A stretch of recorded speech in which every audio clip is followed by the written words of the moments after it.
I am extremely full right now. Today we're joined by a true extreme eating enthusiast, Shawn Butler, a seasoned restaurant challenger who's also crafted and conquered countless massive at-home eating stunts. But today, he's stepping into uncharted territory. Instead of taking on an existing challenge, Shawn has chosen to walk in blind, facing a test designed entirely by us.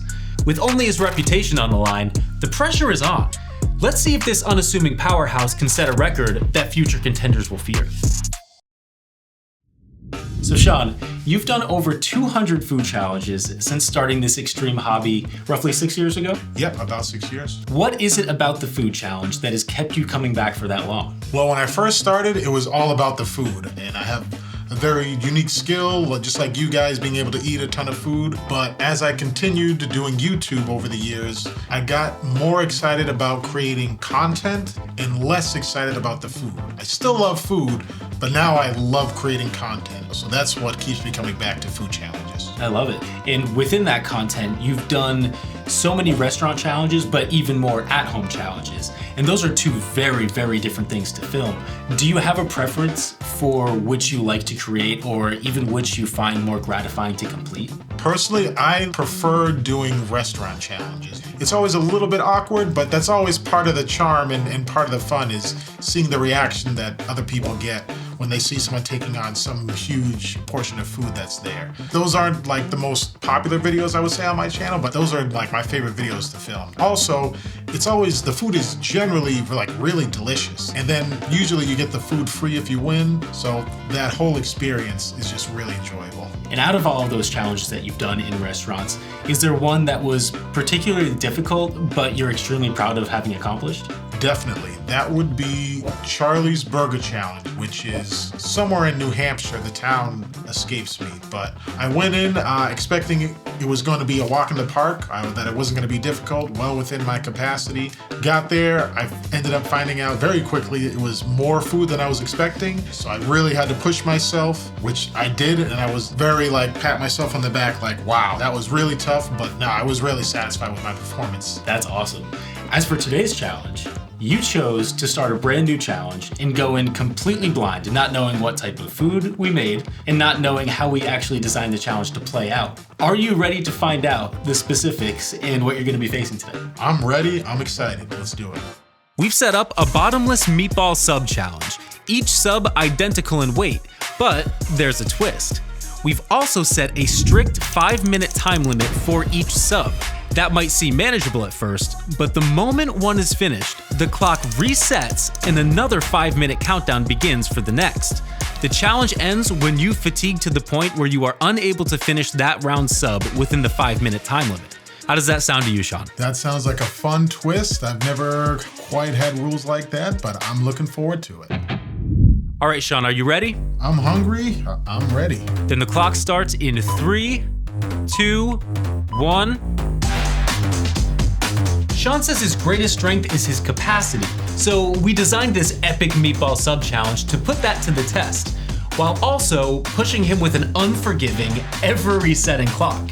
Now each of these 12-inch subs weighs a hefty 1 pound 10 ounces, a manageable task within 5 minutes for someone with Shawn's skills, at least in the early rounds.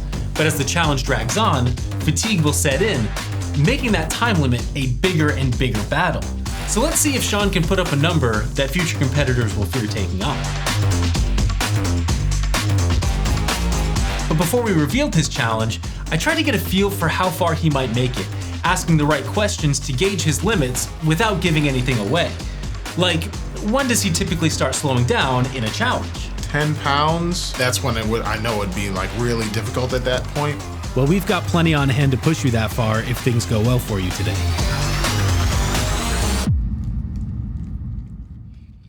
That was delicious. Wow. Whew. That was such a really good sub. The meatballs were nice and juicy. The cheese and the sauce ratio, I thought that was excellent. Not exaggerating. That was really, really good. Here we go. Now, Shawn, you've never gone into a challenge completely blind before. how are you feeling right now? I'm excited about it. Sometimes restaurant challenges, I'm like overanalyze. It's okay. What do I eat first? The time limit, all this. But because I don't know, it's like when it comes out, I'll just, adapt on the fly. Nice. Now, you obviously didn't get to mentally prepare for this one, but do you have any go-to ways of physically prepping for challenges that might still help you here? The day before a challenge, I have what I call my max out meal. It's usually like 5 to 6 pounds of food, vegetables, yogurt, maybe some fruit. Top that off with a really low calorie liquid. Do all of that, try to consume as much of it as I can in under 24 minutes. That's quite the protocol. Do you take a similarly detailed approach when you're actually in the middle of a challenge? Like, are there certain tactics that you rely on? A restaurant challenge, my strategy is typically take down the protein items first and then save the carbs for last. If it's like an at-home challenge, if it's a variety of food, there's like a lot of different items or flavors, I'll aim to try the different flavors kind of early on. If there's any flavor that I don't really like, then I'll try to take down the rest of whatever that is early. So then if it's something that I really like, it's easier to eat that, when you don't feel like eating. Gotcha. Yeah, trying to tackle something unpleasant when you're already maxed out is a recipe for disaster. 2 down. All right, let's do it. Here we go. So heading into a challenge, what's the one thing that you're most worried could trip you up? Flavor fatigue. That'd be my biggest culprit. It doesn't happen all the time, but for me, that is very much a thing. So if I'm doing a challenge where it's strictly one type of flavor, like it's only savory food or only sweet food, I'll have, an opposite flavor just kind of on standby. So if it's a savory challenge, I'll have a sweet drink, or if it's a sweet challenge, I have usually some chips or whatever, just to help break up the flavor. And that does make a difference. And you pull something like that out later when things get tough. But do you have a specific strategy when you first start a challenge? I try to come out of the gate not as fast as humanly possible because I'm not a speed eater, but really kind of just focus on that speed technique and just trying to get stuff down quickly, because when you don't want to eat anymore, you're not hungry, then you just naturally slow down. And once you slow down, it can be tough to get back into a good rhythm. Have you ever had a challenge that turned into a painfully slow, endless battle? I attempted to eat over 14,000 calories of Little Debbie snacks. That was early on where I hadn't really done a lot of shuri challenges yet, so I didn't really know kind of what to expect. I didn't have good strategies yet. More than anything, I was I just want to finish everything. And so I think I was eating for 90 minutes. Eating for that long, that was torture. But I was just, in that moment, I was just so determined. I was I have to finish this. Well, I'm pretty confident that you won't be eating for 90 minutes today. Slow down yet? Okay, feeling good. Number 4, all right, ready? Okay. Now, you've mentioned your love for restaurant challenges.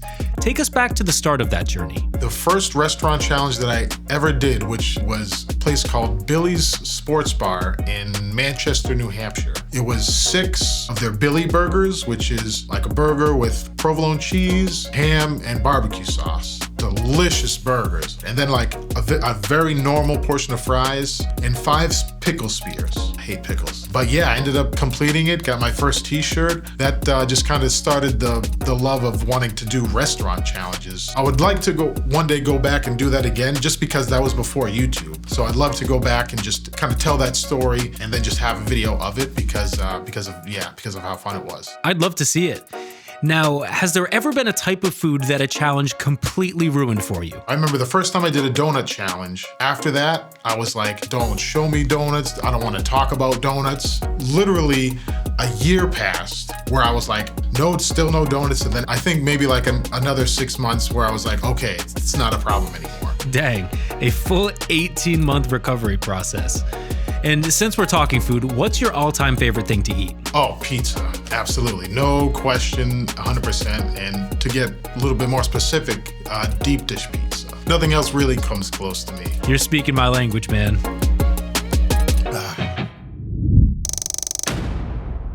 Ready? Ready. Okay. So we've talked about stomach capacity a bit. What do you think your max is these days? Now it's between 13, 14 pounds total of food and liquid. Do you have any plans to train or stretch your capacity even further? When I got to like 14 pounds, I like stopped because I didn't intend, like I knew it's not gonna go up anymore. Once I got to that point, I kind of plateaued around the 14 pounds. That's when I knew that, okay, if I want to increase my capacity, it might be possible, but I would have to practice more than one time a week, 2 to 3 times a week. And I'm like, not worth it for like a little increase, and that's not worth it. Yeah, that really takes a toll on the body.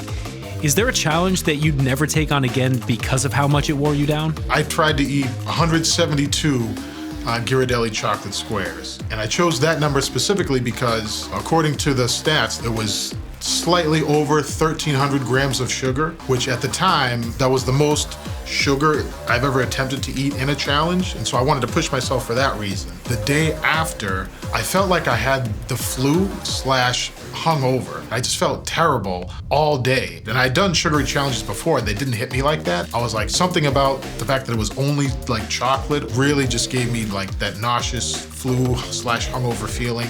And I was like, not doing a strictly chocolate challenge again like that. I've taken on more chocolate challenges than most myself, and they really are a special kind of brutal. Feeling good? Feeling good. Starting to get full. I think the full is gonna get me before the flavor, strangely enough. We'll see. This next one, that's gonna be the toughest. No surprise there. Okay, here we go. Now, taking on a challenge like this requires so much commitment. Do you ever deal with nerves before going into a big challenge? I'm doing a restaurant challenge and the food comes out and it's a lot larger than what I was expecting. Then I would get like a little nervous, like especially if it's larger, but I still think it's possible for me. Because if it's like larger, but it's like, I know I can't do it now, then it's like, I'm not nervous because I know I can't do it. It's beyond my abilities. But if it's like larger, but it's not impossible for me, then I'm really nervous because now it's like, okay, I gotta really dial in and focus because this is gonna be more difficult than I wasn't prepared for. Oh yeah, every restaurant challenger has at least one horror story about getting served way more than they bargained for. What's one that really caught you off guard? Charlie's Burger Challenge. I remember seeing it on Randy Santel's website, and on the website it said with 6-pound burger challenge. Get there, weighed myself, the weight of food ended up being 8.2 pounds. 2.2 pounds for a challenge is a lot. So I was not prepared for that at all. A 2-pound jump is wild. Yeah, you pulled it off then, but was there ever a challenge you failed under those circumstances? G-Pubs, I forget the name of the specific challenge, but that's the restaurant. I thought it was gonna be about 6 pounds. Got there, weighed it with the tray and everything and the food. I was like, oh, I think that's like 9 pounds of food. Even went in, tried to really focus on speed, and I still failed. That's brutal. Maybe with more than 30 minutes, it would have been a different story. Now, have you ever had an at-home challenge turn out to be more than you bargained for? Easter was coming up, and so I was like, oh, what if I had a carrot cake shaped like a carrot? And so was talking to my dad, and he had mentioned someone he knows, she likes to bake, and so got in touch with her, and she was like, oh yeah, sure, yeah. And so she was like, how large are you thinking? And I was like, if you can make it maybe like 8 pounds. She's like, okay, yeah, sure. And so she made the cake for me. The total weight of the entire cake itself, 17 pounds. Impossible for me. But let me just see how much I can go. Weighed it, before I started eating, after I finished eating, and then what was left, I removed it to find out how much physical food it was. But the amount of food that I physically ate was 10 pounds. Beforehand, I would have thought, no way I can eat that. Estimated was to be 17,000 calories. Can't confirm that's exactly how many calories it was because it was a homemade cake and all that, but educated guess, that's my PR, would be that 17,000 calories and 10 pounds of carrot cake. I can't believe that I did that. That's an impressive effort. So as for today, how far are you willing to push yourself to set an intimidating number? I'm gonna push as hard as I can and try to, pull out all the stops. Yeah, I'm gonna give it my A effort. Well, for everyone watching, you can see he wasn't kidding. This sub is coming down to the wire. If Shawn can pull this one off, he'll have consumed just shy of 10 pounds worth of meatball subs, coming in at a hefty 10,680 calories. And he's fighting for it. So we could be looking at an official 6 full subs here. And the time is up in 3, 2, 1. The last bite was in right at the buzzer. That counts as complete. I can't believe he just pulled that off. All right, Shawn. Do you want to attempt one more? I'm gonna call it there. Whew. Whew. All right. Oh man, I gotta slowly back this chair up. Oh, yeah. Because my stomach's hitting it. Wow, I am extremely full right now. I think that's a good place. Nice even, wave the white flag, if you will. On that last one, full and flavor fatigue at the same time, which is rare. Usually it's one or the other. Oh, I'm honestly surprised I got the last bit in there. I doubted myself for a bit there. And now that record is officially up for grabs. So will our next competitor step up to take Shawn down? Or will they also choose to face the unknown, taking on a brand new mystery challenge? You're gonna have to subscribe to find out.